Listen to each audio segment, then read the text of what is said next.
Good morning, as we're back on this Thanksgiving week, at least here in the USA. Back with my co-host and the brains of the operation, Beef Stew. Good morning to you. Hey, I'm just running a test now. Yeah? Yeah, the comments are working. Well, at least they're working on mine. That's a good start. It's been a minute. So Facebook has done some updates, and so we've tried to update ours back, and hopefully we're up and running and back to go. So, gosh, what happened over the weekend? Anything exciting for you? As a matter of fact, I know there's something exciting for you. Yeah, and they're both working. So there we go. So people can comment. Please do. Yeah, I had a great weekend. We had a bit of an issue. We were supposed to be going to Vegas, but then we couldn't. Yeah. So, we had to cancel our Thanksgiving trip to Vegas, and we ended up going and staying at home. We didn't go anywhere. So I was able to bowl a tournament down in San Antonio. Rudy Abrego had organized it. I got to go to a bowling center I didn't know existed, and it's 60 lanes. So that's pretty rare that you live an hour and a half away from a center that you don't know exists, and it's 60 lanes. But we went down to Bandera, old school place. It's kind of cool. It's got the bit of the South Point deal where it's 30 and 30, split with the Concord. Oh, yeah. He ran a what turned out to be a 7-game tournament, and the social distancing in Leon Valley is the city that they're in is quite serious. Like, they're playing for keeps, I guess. So they're not really relaxing, the distancing and stuff. So it was a very unique format. You don't bowl for as long as I've bowled with. I'd never seen this, but I'd never seen this. We bowled 4 games on one pair, and then we moved to another pair that was fresh, and we bowled 3 more there. Never done that before. But we bowled on a 45 feet, 2-1 pattern.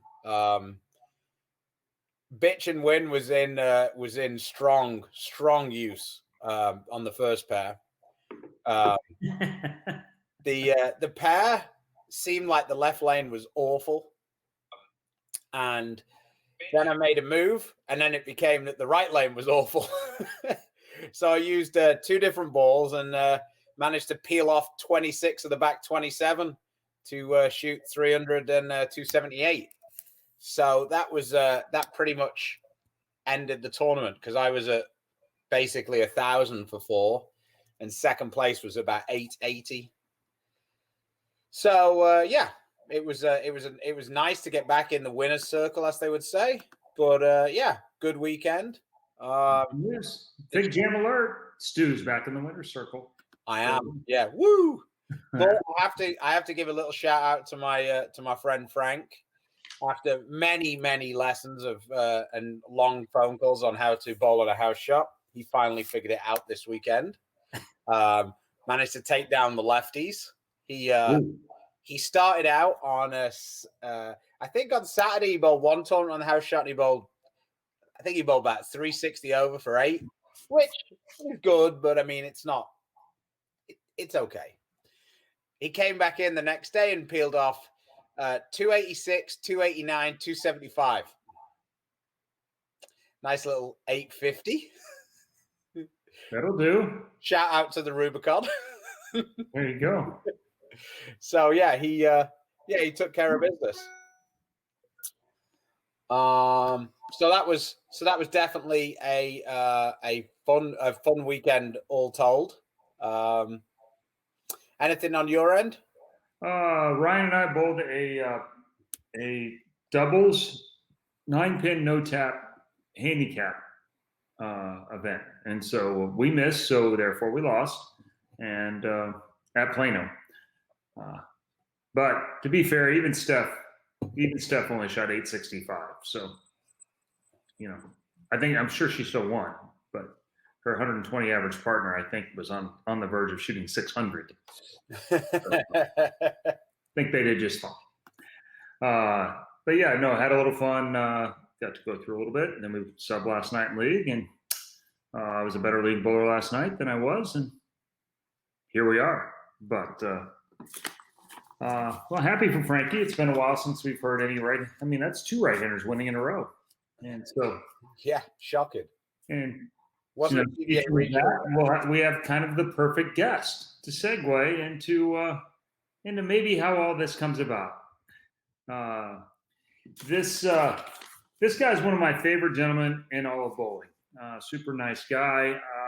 He has a gold, silver, and bronze in the World Championships. He has 3 Eagles. He's an 8-time Team USA member. He has 15 golds, 7 silver, 2 bronze in USA competition. He has a Bowler's Journal singles title. Set 3 Eagles. At the time, he set the record for singles and all events. He is in the USBC Hall of Fame, and he is also one of the most renowned and I think respected lane men in the world, John Janawicz. Hey guys, what's happening? Very good, John. Very good. Buckle up, Buttercup. Everything that's wrong with this sport of bowling and lane oils is about to be on your shoulders. Yeah, it's okay. I'm kind of used to it. So, chasing a ghost, man. Just constantly. So, tell us a little bit about kind of your career as a lane guy. Where are some of the interesting places you've been to oil lanes? Oh boy, as far as oiling lanes, geez, went to Malta, was really nice. Got to spend a week there. Hong Kong, Indonesia. I'm trying to think of some of the other unique places. Been to Turkmenistan to take care of lanes for the indoor games about 2 years ago.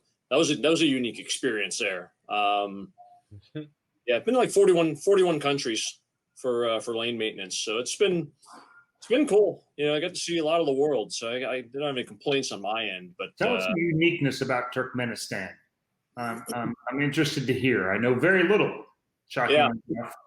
Yeah, I mean, definitely had to. You definitely got to get invited into the country. So that was kind of a unique thing with as far as visas and everything go. And it was pretty. I mean, the people were very nice, but you could definitely tell they were watching you. There were cameras everywhere. And I think also a lot of it had to do with the fact that it was indoor games as well too. But yeah, it's very it's different. Beautiful country though. I mean, the architecture of some of the buildings and was really pretty fascinating. I took a lot of great pictures, and I mean, they built an amazing facility.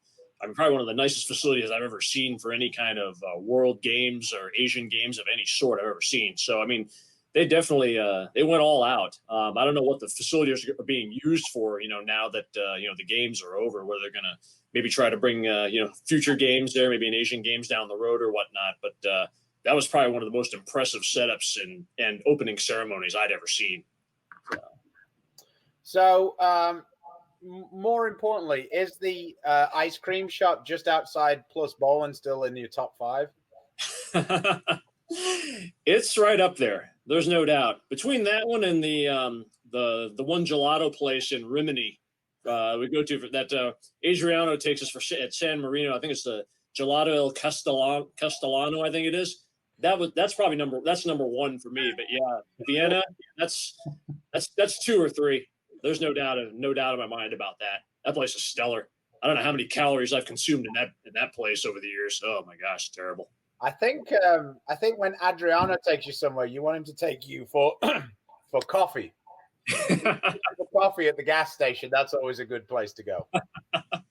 Yeah, I'm not a big coffee drinker, but I will admit the coffee there is pretty good, and the espresso is a little strong too. There is pretty good as well. Oh yeah. Yeah, they do a lot of things pretty good in that part of the world. Clothes, food, cars. Yeah, they do a nice job. You bring up clothes. Mm-hmm. Mike Cynic, he's a bowling fashion icon. Okay, so John wore multiple shirts. He's wore multiple shirts that have cost more than most of my wardrobe, I think. Yeah, Whoa. Oh, by the way, yeah, that pair of pants right there that I tried on just recently, I didn't buy those, but yeah, those were 3,500. So, Oh. yeah, the panda wear, that was on clearance. I mean, I frankly don't know how that ensemble didn't sell out at full price, but yeah, it's you just got to try it. Oh yeah, the Moon Man suit, yeah, that was that was stellar. That was at Beverly Hills, and I was just going through the Ralph Lauren store, and I was like, ooh, yeah, we got to try that on, and it was a little hot. I'll just say that. Seems a little baggy around the legs. Yeah, and that was a size medium, which normally that's my size with Ralph Lauren, but yeah, I wasn't feeling it. Plus, it was 8,000 enough, so I wasn't really willing to fork out that much for it. So it was literally tested to the moon. There we go. Yeah, I was kind of channeling my inner Brett Michaels there. I think kind of bringing back the mullet from '91 there, the Led Zeppelin T-shirt. So. Oh yeah, there we go. Yeah, that one wasn't too bad, but I didn't feel like, like I said, 48 years old, male pattern baldness. I'm not sure if that's really a good look, but I had to try it because sometimes you never know. I mean, a lot of times, you try, stuff that looks good on the rack, you put it on, it looks terrible, but then, there are other things where you look at them like, yeah, that doesn't look real good, but then when you try it on, you see how it fits, and like, wow, that's actually not too bad. Well, yeah, that was one where, yeah, when I tried it, no. And then here's you with your other true love. Oh yeah, absolutely.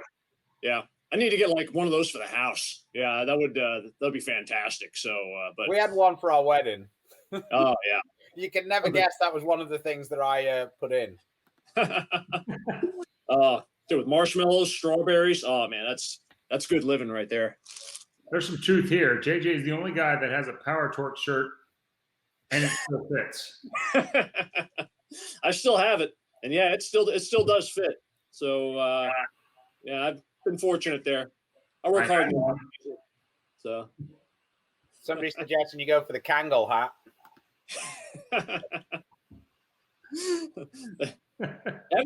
don't know. I've never been a big hat guy. I don't know for whatever reason why. I mean, with hair that great, JJ, with the spikes, what would you do with them? Yeah, that's true. I mean, yeah, sunroof in the hat.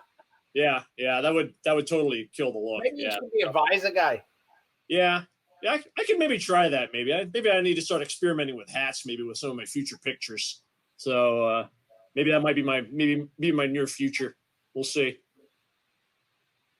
Which do I like better, sweets or clothes? Wow, that's a tough one there. That's a good question. I'd say probably clothes, even though. Sweets is definitely it's definitely much cheaper, by far a much much more cheaper hobby. I'll just say that. But yeah, I probably like clothes a lot better, but not as much in recent years. I don't know. I guess you get to the point where you got enough jeans and enough black shirts and whatnot, where like I haven't really bought that many clothes in the last year or two because you got enough. I mean, you only need so many white T-shirts and so many pairs of jeans and so many black slacks where you just, can't wear them all. I've actually consigned more in the last year and a half than I've actually bought. So just trying to be a little smarter. So yeah, it's a little hard to go shopping now as well. Yeah, that's been also part of it. That's kind of with everything going on. A little stage there for a while where you couldn't try clothes on in some places. So yeah, that's kind of a big downer for me. And I do a little bit of online shopping here and there, but still, it's not quite the same. I mean, unless you know the brand really well, sometimes it ain't going to fit, and then you got to, send it back. And I don't know, I just one of those people who likes to just try stuff on to see how it looks first. Yeah, that's how much I like JJ's. I've gone to a couple of restaurants that have famous chefs and actually paid willingly just to hang out with JJ. And we need to do some more dinners, man. Man, you've shown me some fantastic places in Vegas. Yeah. Oh yeah. We went to a couple good meals, no doubt. Got a few other places too. We'll check out next time we're there. I've never had a bad meal when you're around. That's for sure. So I say the same thing about Somov. Yeah, he's pretty good himself. I've been to a few good meals with him overseas, and he's pretty good at picking them too. There's no doubt. And he's certainly not bad about paying for them either. So yeah, he's good about that too. There's no doubt. yeah. I mean, I say he pays for them. I don't know whether that's technically him or Bill, but still. Either way, I'm not footing the bill, so it worked out okay. Mm-hmm. So let's move on. What's your in your bowling career? Because although you're quite famous as a lane guy, you are quite the accomplished player in your own right. While bowling, how many times have you been like, "What's this asshole done to the lanes now?" Yeah, there's been a few times where I've definitely bowled some tournaments, and like you see the pattern design, and you kind of wonder, like, not really sure what they were thinking here, but or like, he's talking to you, Hoagland. I'm gonna plead the fifth on that one, but I have way less issue with that than everybody that gets on a 20-year-old surface and puts out symmetrical 40-foot pattern and thinks it's going to be fair. Yeah. Oh yeah. I mean, there's no doubt that bowl a few 10 gamers and they're going 45 feet and 28-year-old HPLs and they're kind of wondering why you're in front of the ball return after game 4. I mean, I don't know. I probably could have told you that, but kind of wonder why the left is running you over on the 10-to-1 ratio. I mean, that's not really a big surprise there. I mean, but that's you see those things, and there's no doubt I've definitely watched a few over the years where like, the gutter never plays in this center well, and they're going 35 feet. Yeah, I don't know why scores are low. Yeah, I have no idea. But that's okay. I'm fine with that. So can you message whoever translates the PBA patterns from the B machine to the Kegel machine for all the regionals right now? Yeah, on that 10-to-1 and. Yeah, I don't know who's doing that. I'm not really sure. I've looked at some of those patterns though. So we bowled on that Mark Roth at a 5-game or at a 6-gamer just on Saturday down in Lehigh Acres. So scores high. Yeah, I let it. I had 1480 for 6. So, I mean, yeah, they weren't really hard. So by far, I haven't bowled on many of the others, but we'll just for reference, Mark Roth's actually a little harder than it used to be. Oh, really? Oh, okay. Just to put in perspective. Okay. Okay. The regional version and the tour version don't seem to be so close. Yeah. I don't make that top 10, or we don't make the top 5 on that one too often. But I think we do all right in the regional. So, what's your achievement that you're most proud of in your bowling career?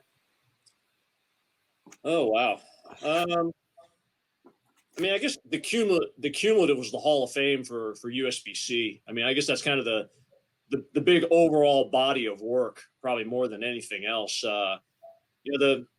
The Team Eagle actually was probably right up there as well too, because I mean, winning the first Eagle, and breaking the record for singles, and then then winning the all events, that was special being the first one. But the team one actually was really special because you're able to share that with 4 other people, and I think that was probably the one I think that I was probably the most satisfied with, probably more than anything. So, but yeah, I guess the USBC Hall of Fame. I guess that's the accumulation of a body of work over 20, 30 years worth of just constantly trying to get better at this game, and I guess that was kind of the end game for it. So I guess that's probably the most accomplished. But probably as far as a tournament goes, I'd say probably the Team Eagle at USBCs. And that was with John Gaines, Scotty Newell, Mitch Jabzinski, and Vernon Peterson. That's a lot of weight you're carrying around there. A few drinks after that one as well. Yeah, they've got a few pedigrees between the other 4 guys. There's a lot of used to be's in that group. I'm friends with all those guys, but that was a pretty cool thing, and obviously we were following you from afar. I was part of that group too. Oh yeah. At the beginning, and there's a couple good questions coming in here. Is that what you're saying, Stu? Yeah, I was going to leave Andy Bulow's question before we moved into the next section. Larry's question I quite liked. Why did you never turn pro? Also, do you give lessons? He's willing to pay him chocolate. I'm not sure that he understands how expensive your chocolate choices are. Hershey's Kiss isn't going to get it done. Yeah, I do like some expensive chocolate. I'm not going to deny that. But why did I never go turn pro? That's kind of a complex question. But I mean, actually, a lot of it had to do with the back problems I had more than anything. You know, it was kind of a combination of two different things. One, in December of 1995, I remember I threw a shot in league, and I remember I felt a sharp pain shoot right through my back, and it went right up the back of my neck. And I was like, wow, what happened there?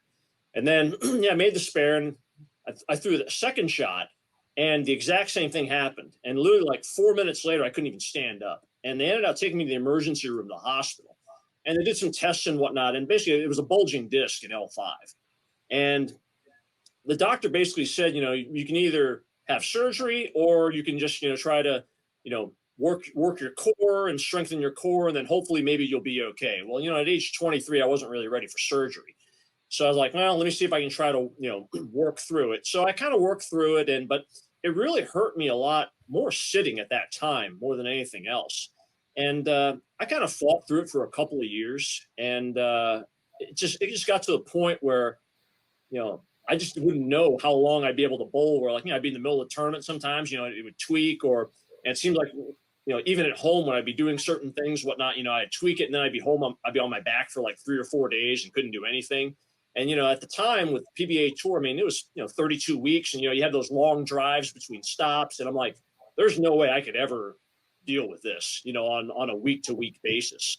So that had a lot to do with it. And then, and frankly, also, I mean, I thought, you know, kind of when I was in my early 20s or whatnot, I just couldn't, I needed to get a little bit better. And I couldn't figure out at the time how to get better. You know, I feel like I kind of hit a plateau. And, you know, of course, at that time, you know, there was no Kegel training center, there was no Turbo Tech, no, you know, ITRC. So, you know, you were just kind of on your own, really, in a way, to kind of, you know, learn. And I'd always been fascinated by lane maintenance. And I got to know John Davis, you know, because he used to hold those 10-game sweepers over at the old bowling center in Sebring. And, you know, he put out different patterns every month. And I was really fascinated by that. So I basically, you know, had asked him, you know, like, hey, can I go to work for you? Because he was looking for, you know, help on the PBA Tour, because he had taken over the tour in '97 at that time. And he said, well, you know, maybe we might very shortly, but, you know, why don't you go ahead and get some experience? And he was able to get me on with Mike Strani at the USBC Open Championship in Reno in '98. So I ended up working there for 6 months and gained some experience on the lane machine. And when I came back home in July, I was home for about a month, and I asked John, you know, hey,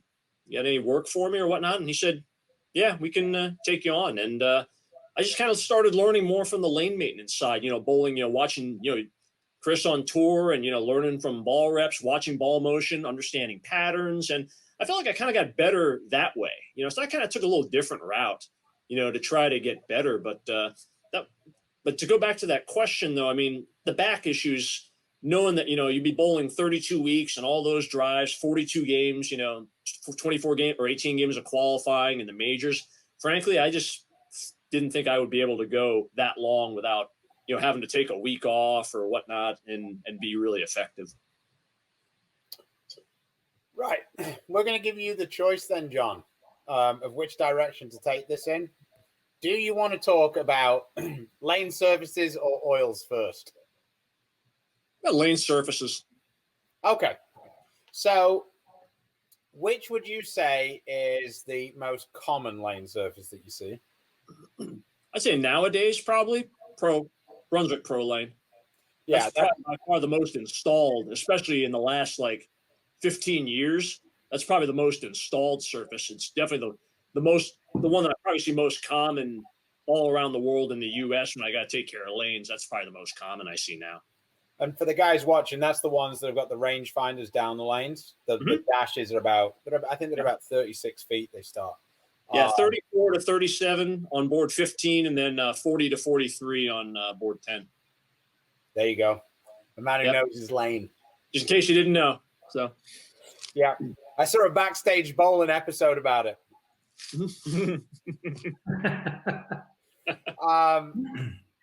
So in relationship to that, in relation to from that to say an AMF surface like SPL, Yep. what would people look for? What's the advantages, disadvantages of both? Where would one play easier than the other, and vice versa? I still say the SPL will definitely hook a lot more all the way around, and especially when they're new. They'll hook as much as wood. When they're new, because like I get those pattern, I get pattern questions here, from in tech support. They get a few here and there. They say, well, we're installing, new SPLs, and like want to know what we were changing, how we want to change our pattern, and what did you have before? Wood? Don't change anything. Just leave it the same for right now. They hook a lot when they're new, and they do seem to calm down after about a year. But that's the biggest thing. You see a lot more overall hook. The Pro Lane definitely is a lot more mellow, all the way around. The back ends are a little bit more mellow. So you're going to see more friction all the way around with SPL. But still, more than anything, the installation is the biggest thing. How flat did they actually get, the foundation underneath, before they put the surface down, whether it's a brand new install or whether they installed it over the top of wood lanes. How they got that, how flat they got it underneath is really, to me, the biggest thing. Because I've seen, Pro Lane that actually played really, really good, where the gutter would peel off if they got it level, and I've seen HPLs and SPLs where if they're really crowned on the outside, they just play off. So it's the install still is the biggest thing that I see more than anything else. When you walk into a bowling center, like what's your process? Like, do you look for like hints to how the bowling center might play? Like, for example, I spoke to a few of the old school guys, and they were always like really big on where the counter was, where people pay and stuff. Are there any things like that you could give people? It's like little hints as to what they might, things that you might pick up from just looking at the bowling center rather than necessarily deep diving into the patterns and stuff. Yeah. I've always told people that, the type of surface and how old it is will tell me more than probably anything else.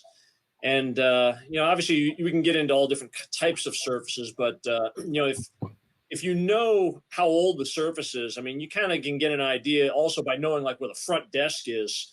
It'll kind of give you an idea also about how much wear you'll probably see in that part of the lane. Because I remember, like working in a bowling center in the past, used to work in the front counter, and if you kind of, the proprietor used to always tell me, hey, if we got open play, always put them in front of the front desk, because if you put them on the ends and whatnot, sometimes they might get that bright idea of, walking out the side door and leaving without paying. So, okay. And then when you get small leagues, we always put them in front of the front desk where, that way, if they need to get changed for a 20, you're not making them walk 40 lanes, just to get changed for a 20 or something like that, or turn in their league envelopes. Well, over the course of, if the synthetics are, 20, 25 years old, well, that same kind of thinking over that many years creates a lot more lineage, in front of those lanes, in front of the front desk, compared to what's on the end pairs.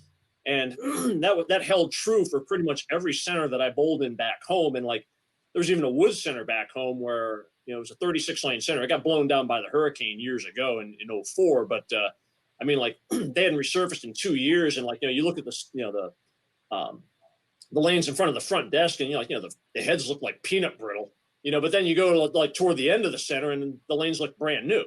So it's like, well, you kind of wonder, I wonder why the ball gets to the front of the lane a whole lot easier on lane 36 than it does on lane 12. Well, that's why. Well, same thing holds true for synthetics. It's just, that wear just takes a lot longer to happen. Well, since a lot of the synthetics are being, now you're starting to see more and more that are, 15, 20, 30 years old, that scratching and that wear is definitely, comes into play. So, when you're crossing the house, and you start, go from the end pair, and then you go all of a sudden to like maybe 3 and 4 where the front desk is at, chances are it's probably going to hook a lot more. It's going to hook a lot earlier. So that's one thing I'll look for. And the other thing too is, like with some of the really older synthetics, and I'm sure you guys have seen that many times over the years, like if you look at the approaches and you start seeing wear marks, like where it's kind of white, in the slide area and right there on the front, that's usually a dead giveaway that the lanes are really old. And you probably know that on the right side, the ball track's going to hook a lot, and they're probably going to hook pretty early. So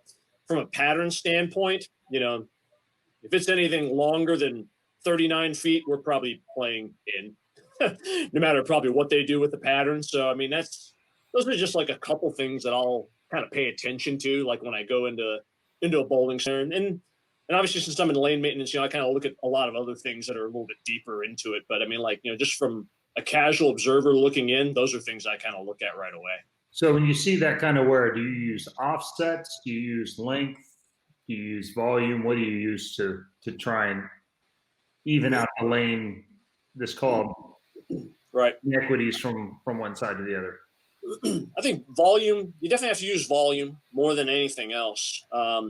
And I try to, like from the theories I like, I try to go with a lot more reverse oil, just to try to protect the front part of the lane, to make it easier to get through the front part of the lane when you're dealing with these 20-plus-year-old surfaces, because you don't want to go too long most of the time, especially if you've got a large number of games per lane, because then you've already kind of got some early hooks built into the front part of the lane to begin with. You don't want to go too long and run too much forward oil and then make it even worse and make the front to back taper even more upside down. So I think that's the big thing, is you want to go a little bit on the lighter side compared to what you'd normally do on a newer lane surface. And then you'd want to build up the front more than anything else, run the machine a lot slower, and try to use a lot more of the percentage of your volume going in reverse more so than the front. And, as far as the outside goes, I mean, sometimes, we go to centers where we know the topography, or like we know enough history of, whether the gutter plays any good in the center, or whether it'll peel back or not. But a lot of times when you get to some of these older surfaces, you have to kind of be careful where, if they're looking for higher scores and the gutter hangs, you don't want to go short.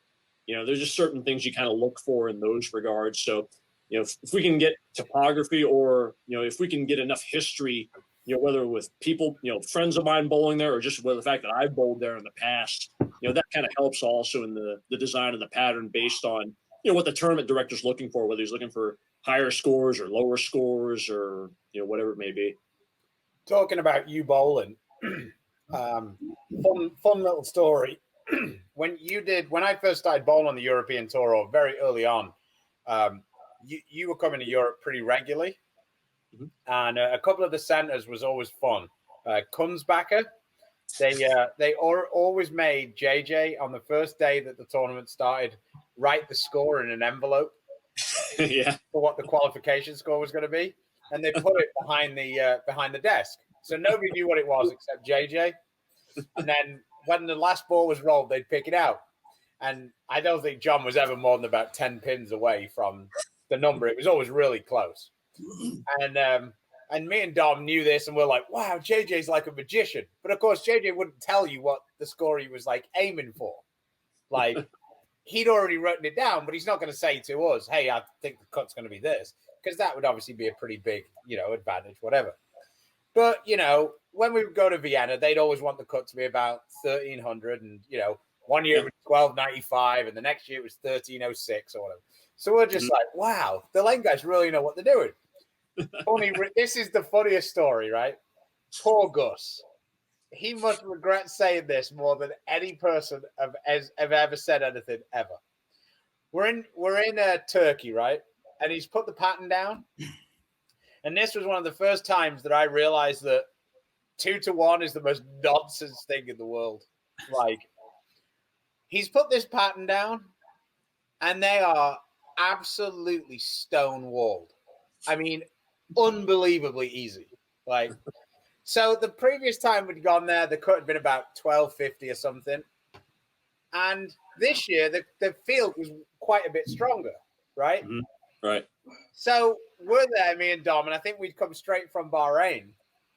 And, the scores are easy. I mean, I think it was the year Martin bowled 1,600. So okay, for that. Yep. The scores are massive. So Dom says to Gus, hey, Gus, what do you think the cut's going to be? And we're thinking he's going to say 1,360, something like that. And Gus says, I think it would be 1,220. And Dom looks at him and goes, 1,220? How bad do you think we are? I'll take out some of the swearing. And Gus goes, well, and Dom goes, well, look, I'll give you another go. He goes, the field's way stronger than it was last year. And Gus goes, nah, I think it'll be about 1,220 or 1,230, right? Well, the cut ended up being 14-15 for 6 games. So he missed by almost 200. And when we were watching the last squad, the cut was already over 1,400. And Dom's like, Goss, you couldn't dress a fucking salad. So that was poor Gus. Oh, no. Dress a salad. Well, the only thing I can say is there's been a few that I've definitely whiffed on in my past. You can Not definitely like get 200.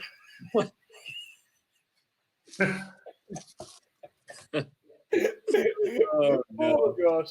So of course, from then on for the next 15 years, whenever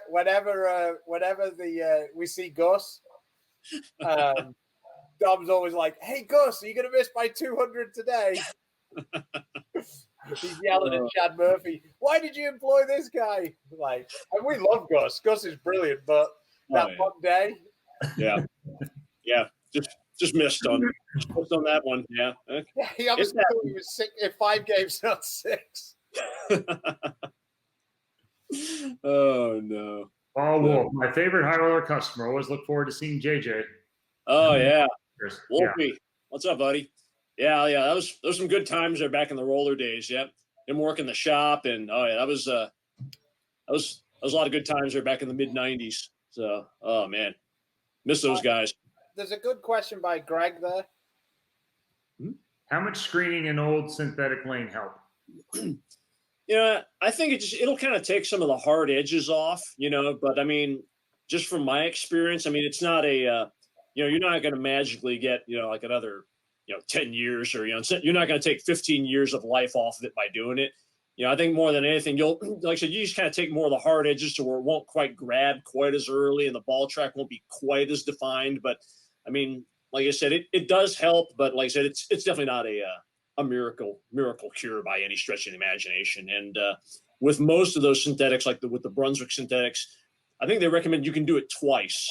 And then after that, they don't recommend doing it anymore. And I think it has to do with the fact, I think if you start going too far, you start losing you'll start screening the picture out of the lane.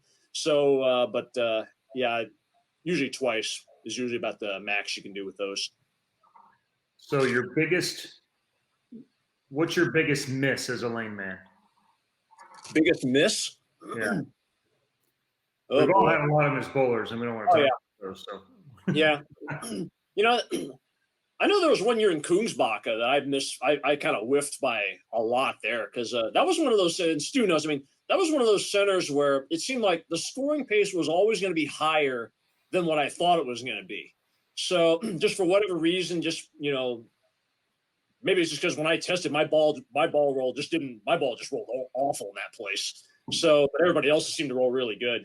But I remember there was one year there where I think it was close to it was around a 1,400 cut year. And I thought it was going to be like in the lower 13s, but it was one of those deals where then once you start watching a couple squads, I'm like, oh yeah, they're going to be get that envelope back. Oh yeah. I was wanting to try to steal the envelope in between squads, but I couldn't. But yeah, that was one of those places where it scores were always way higher than, and I kind of predicted that ahead of time, knowing that okay, well if I think it's going to be 1280, it's probably going to be 1310 or 1320. So I kind of used that gauge, and there were other centers too where it was kind of the opposite, where like if I thought it was going to be 1330, realistically it was probably 1300 because from past experience my ball roll was probably pretty good in that place compared to other people. So, and then just by watching other people bowl and you kind of get a feel for the place.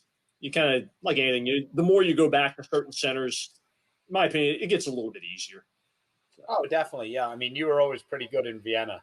I think the thing was with Vienna, when we went there, was the guys who understood that the one lane would always hook more than the others, except for like these 2 pairs or whatever. Yeah. They were always going to score more than the cut was because that was the big thing to get over. But the guys didn't really know that pattern was really difficult to how it went down. So it kind of always balanced out. Yeah. That was always a pretty good tournament there where it seemed like whatever reason I just, stumbled into some pretty decent equity, and I guess just like we talked about, before, I mean, the more you go back to certain centers, I mean, you start getting a feel for, what you kind of need to do, whether you need to, make them a little flatter, make them a little easier, a little wider, or, whether you need to shift the left a little bit more or a little less, or leave them symmetrical. You kind of get a feel for, the best way to, to balance it out all the way around. Okay. So let's move a little bit into the oils. And because this is my show, I'm going to be slightly selfish. When we look at patterns, we've got one here. May or may not be helpful to me in the next week. Okay. So here's the pattern for the Dirty River tournament. Let me just see if I can zoom in a little bit. Yeah. Excellent. Yeah, there we go. Right. So for people who see a lane graph like this, what are the things that they should look for that would give them some kind of hints as to what they should see? Like, which are the important numbers or the ones that we should just kind of ignore? One thing is, I mean, like, I like looking at the total volume more than anything else. Like, I'm having a little hard time. 25.2. 25.2. Okay. I mean, like, I like to look at that, and then to get an idea about how much volume's on the lane total. And I'd say just for most tournaments these days, the average is between, like, for tournament play, I'd say probably between like 25 and 28 is probably about average. The average house condition that I deal with now is about 25. Assuming like normal lineage of about 12 games per lane, like 6-game blocks, 2 on a lane, or like 4-person league, 3 games. That's about average now. So I kind of look at that. Obviously the distance, kind of give you an idea about approximately where you might want the ball down the lane, and then I'll also look at the ratio there in the bottom right hand corner. You'll see the 18-8 over the 3-7. I don't know what that ratio says. It was about 3.2. 2.9. 3.9. Okay. Yeah, that track area is like 1.4. Yeah. Right. I usually look at the one on the outside more than anything, because that compares the amount of oil from 18 to 18 versus the amount of oil that's on 3-7. And that just kind of gives me a little bit of an idea, also by looking also at the overhead graph of where the loads are structured, of about how difficult it might be. Now, there's a few little tricks to where there's some exceptions to where that ratio can be a little, like on short patterns and on wider patterns, that ratio will be a little bit lower just because of how the math is and how they divide the 18 to 18 by the 3-7. But in a case like that, where it looks like most of the load structures between like probably around 7 and 12, I'd say 3.9 to 1 for usually like most of your better players. That's a little bit on the softer side these days, especially for elite players like yourself. That's definitely on the softer side of medium. To be fair, it's also going to be on HPL. Okay. They have wood approaches, so the first 15's uphill. It's at Astro, so okay. Track dominant surface. Mm-hmm. They already hook a lot.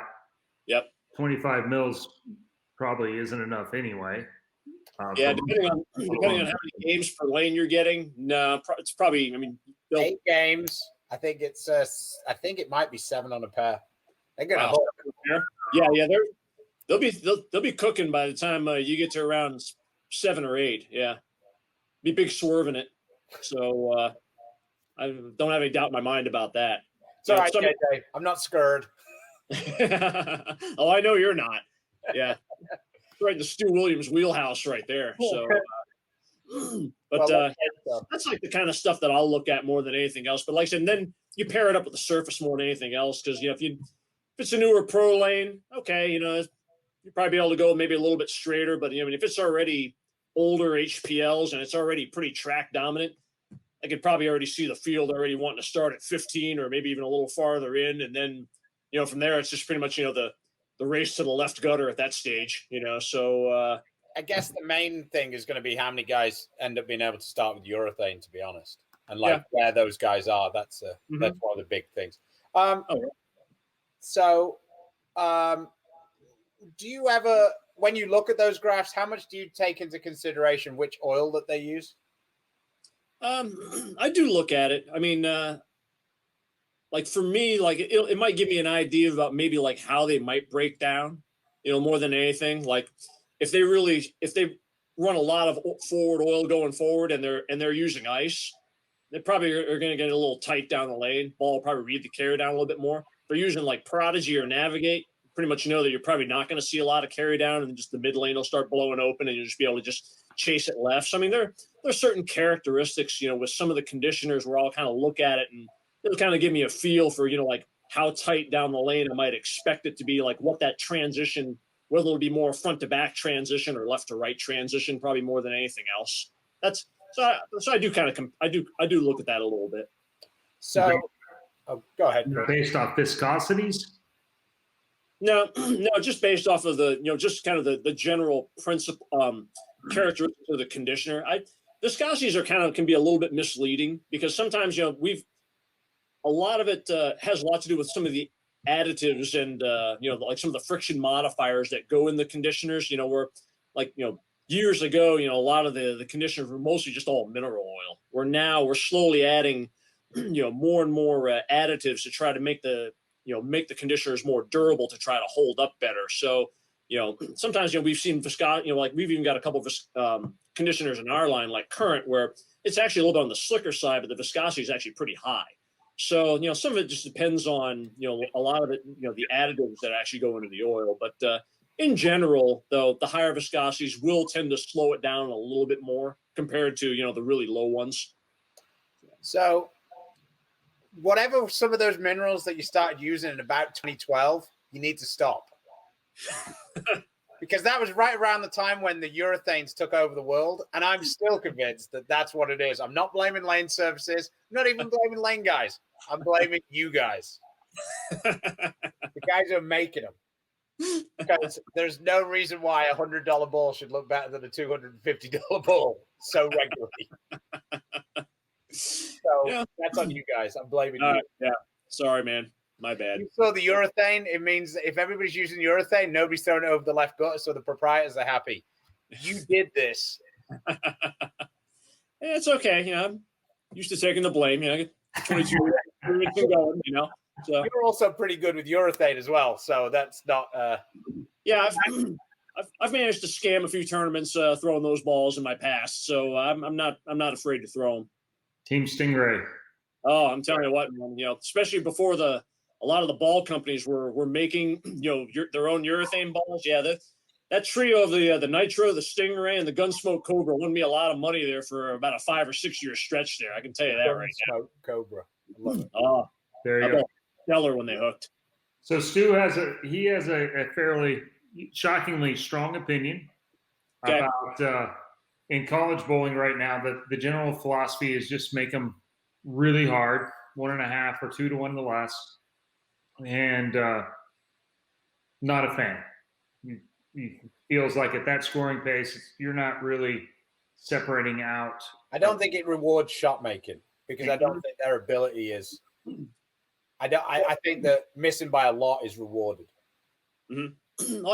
I understand that completely, and I mean that goes actually back to something that John Davis used to talk to.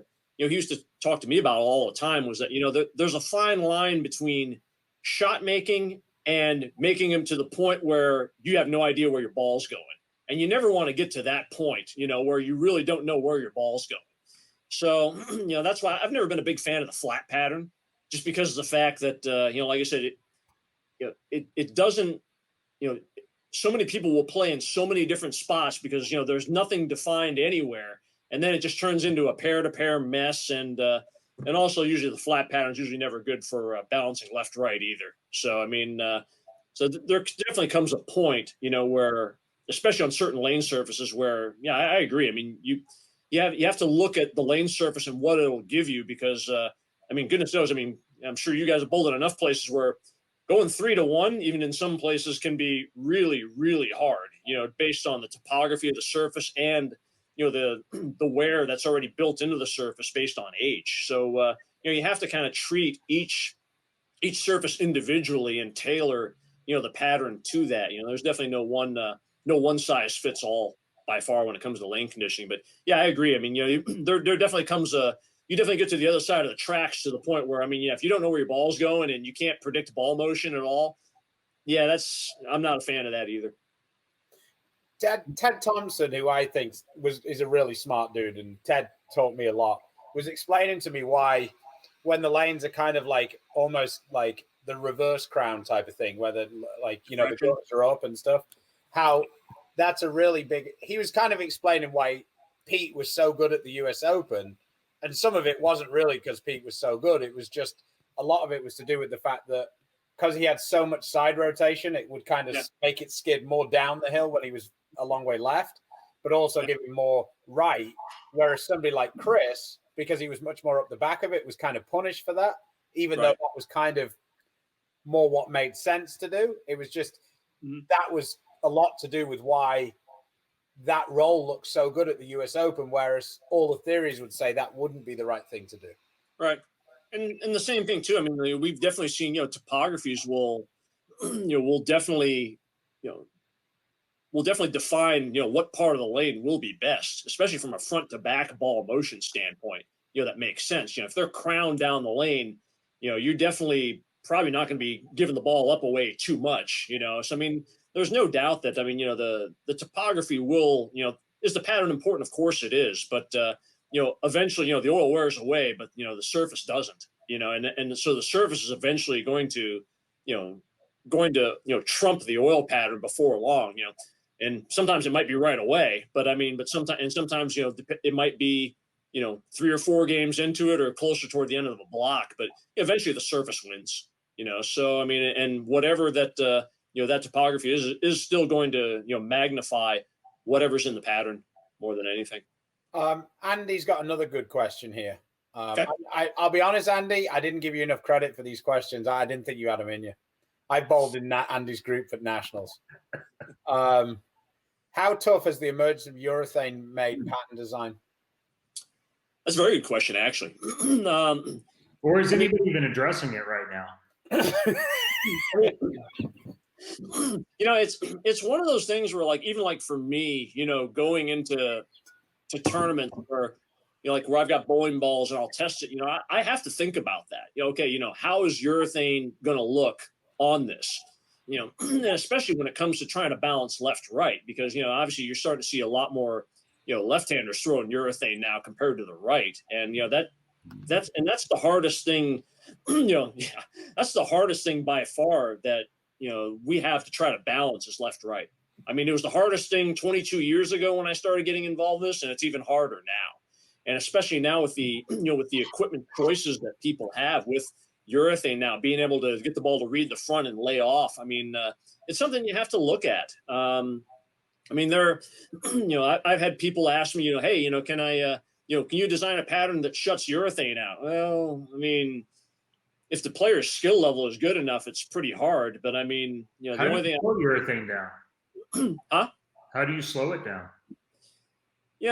It's hard to slow it down. The only thing that I've just seen that makes it a little bit harder is, obviously if you go longer, the longer you go, and the more the front hooks in relation to the back, that definitely seems to kind of shut urethane. I'm not gonna say it shuts it out, but it makes it a lot harder more than anything else. Whenever you can't keep urethane online, that and you try to go away from it, and then the ball never hooks. That's where I think it starts getting, to the point where it's not as playable. And I think also it seems like the flatter you go, to me, at least for me, the flatter you go, urethane gets worse and worse, to me, especially the more oil you have to the outside, because, that, to me, that's where urethane's effective, basically, when it's outside of about 10.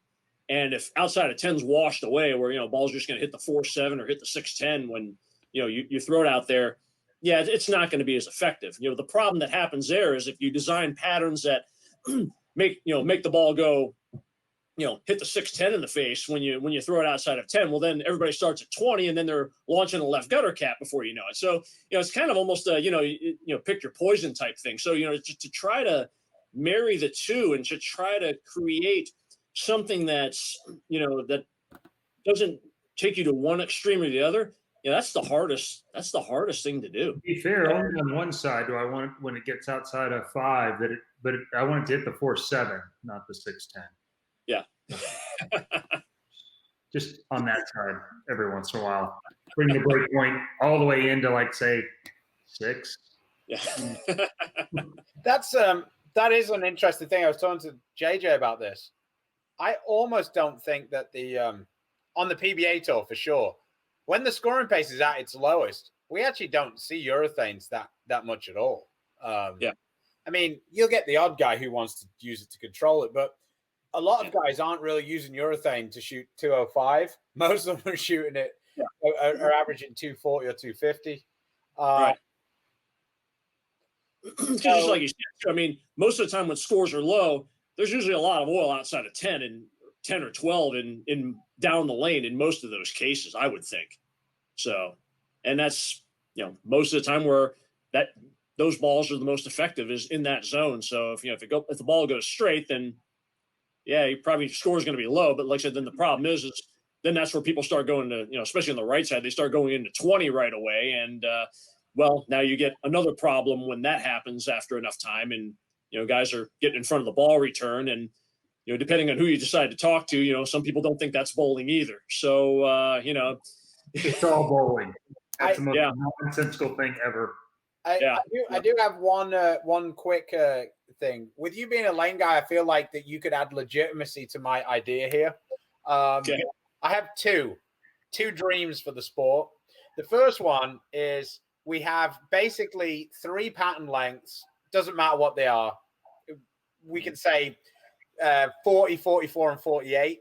But for professional bowling, like for TV and exhibitions, we'd have a lane that could change length.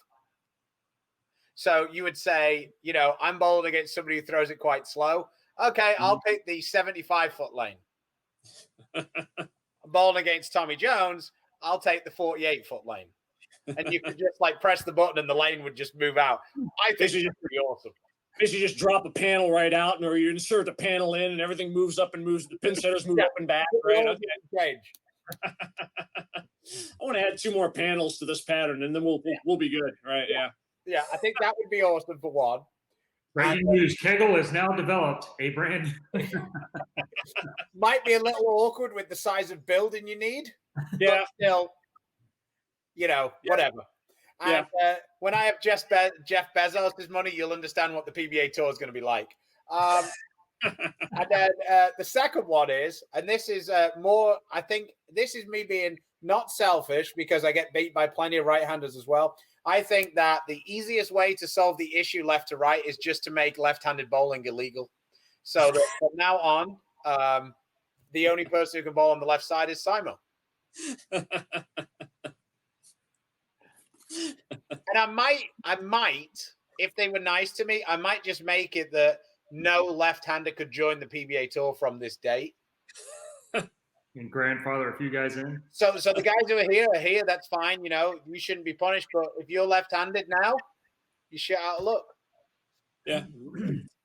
I think it's a bit like Charlie Mitchell explained this to me really simply about league bowling. He said the 2 problems with league bowling are people sandbagging and people sandbagging because they moan about the prize fund.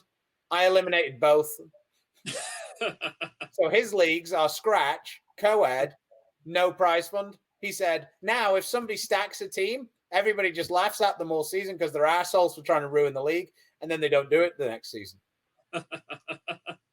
That's innovative. I like that. Again, main problem with bowling and getting patterns fair is people bowling on the opposite side of the lane. Eliminate them. Yeah. I mean, if we lost those 7 left-handed players, I don't think we'd lose any sleep over, oh no, we went from 132 entries to 125. How will the PBA tour ever survive? Just get rid of them. Well, might make the Weber Cup a little harder for us.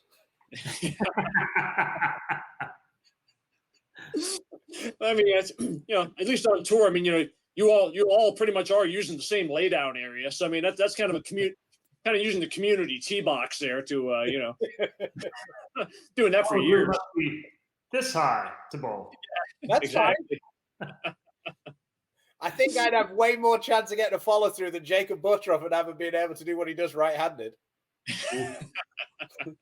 And that's not because I'm talking about I'm just talking about getting that many moving parts working on the opposite side of your body might be a little difficult. Here's an interesting question. Okay. Jonah says, with the PBA using Brunswick machines, how different do the patterns break down, along with how different are the moves compared to like trials or other Kegel tournaments? Well, I mean, the Brunswick and our machines, I mean, the way they apply oil, I mean, they're two totally different oil transfer systems. So it's kind of hard to compare those. So knowing that, and also, you know, when they translate the patterns from like try to translate the Brunswick to the Kegel machines, I don't think they translate very well because of the fact, you know, to me, it's almost like comparing, you know, like an Apple versus a Mac. You know, I mean, they just don't naturally talk to each other. And so I think it's hard to really compare those two. And as far as like the different moves compared to like trials, I think a lot of the moves have a lot to do with just the fact that, you know, the players are just completely different as far as skill levels and everything, you know, more than anything. You know, like at trials, the rev rates are, I mean, dude, the kids' rev rates are freaking pretty high, you know, at trials. But, you know, at the same time, you know, we're, you know, bowling with you guys. I mean, you know, like anything, you know, the kids are very talented, but, you know, like I said, they tend to be, you know, all over the place because, you know, some of them haven't quite learned lane play yet. So, I mean, you know, they're going to be at a little bit more wider range. Or I think with you guys, you know, you guys are pretty much all throwing it to about the same 5-board area down the lane at all times. And if not, it doesn't take very long for all you guys to get pretty close together. And then, you know, you guys break it down much faster. I think that's the reason that makes tours so much different than trials or any regional or whatnot. Just the fact that, you know, you guys see the lane break down faster because of your rev rate and skill level more so than any, you know, you can't compare that to any other tournament organization anywhere, as far as I'm concerned. I think that the difference with breaking the lanes down between the Brunswick machine and Kegel machine, Brunswick and Kegel machines on the PBA tour is less than the difference between us going to an old bowling center and a new bowling center. And I think that most of the guys who won the Kegel machine or vice versa probably aren't bowling that well. Like, yeah. There's a couple of guys who, you know, have really, like Chris Vai, for example, was having really good tournaments a lot of the time on the Kegel stuff. Mm-hmm. But then he's improved and he had good tournaments on the Brunswick machine as well at the end of the year. So right. I feel like, I mean, I don't massively notice the difference, like, unless you really want to bring it into your brain. Like how they start off made, but the breakdown, I just think that that's how the field breaks them down. Yeah. I do think the translations in that's purely basically who's translating them have been translating the Kegel, the Brunswick machine patterns to the Kegel machine, and they've been much higher scoring. But that's not a plus or a minus. It just is. And so, yeah, I said, do you prefer high scores or low scores? I don't care. I care about identifying it early enough so I make better decisions. Yep. And the funny part of that is when the Brunswick machine first came out, people didn't really have patterns for the Brunswick machine. Yeah. So they translated a lot of the patterns from the Kegel machine to Brunswick. Right. And when they did that, the patterns played way easier as well. Right. Yeah. It's when you go from one to the other, they never miss harder. Yeah. Right. I mean, you know, with using the Brunswick machines, you know, they're also using their chemicals too, which you combine, you know, their chemicals definitely have some different properties compared to ours. So, I mean, yeah, it's almost kind of a, you know, apples to oranges kind of comparison in a way when you start putting that factor in as well, combined with the fact that the oil transfer systems are very different as well. Yeah. Craig Elliott, question of the day: what is Stu drinking? Well, after 80% of left-handers winning this year in the regionals, it's not the Kool-Aid. Oh dear. Well, that was yeah. I mean, I'm not suggesting these are. I mean, these people. The first thing I suggested was a lane that could change 22 feet in length, or 27 feet in length, 75 to 48. The second thing I suggested was getting rid of all lefties. That was the most sensible thing I suggested all day. So. Oh, dear. Any other questions, people? Doesn't look like it. No, I think we have, and I think there's a lot of good things. And I think there's a lot of other there's some really great stories we could get into around the world too. We may have to revisit another around the world with John Janowitz episode. Yeah. See coming up in our future. So definitely. Be great. That'd be great. We've already gone over an hour. We haven't done the 10 questions. So we may save that for a second time around. Okay. Installment 2. All right. Mm-hmm. One of the true good guys around, John. I appreciate you coming on. We've touched on lane things, and I feel like we barely scratched the surface. So, I see what you did there. Yeah. Even you scratched as well. Scratched. Good. I see. It wasn't even on purpose. I can't really be funny, on purpose. So. Yeah, pun intended. Yeah, okay. There we go. Mm-hmm. All right. Well, I will wish you guys, the two of you, a happy, what I call fake holiday for Thanksgiving. All right.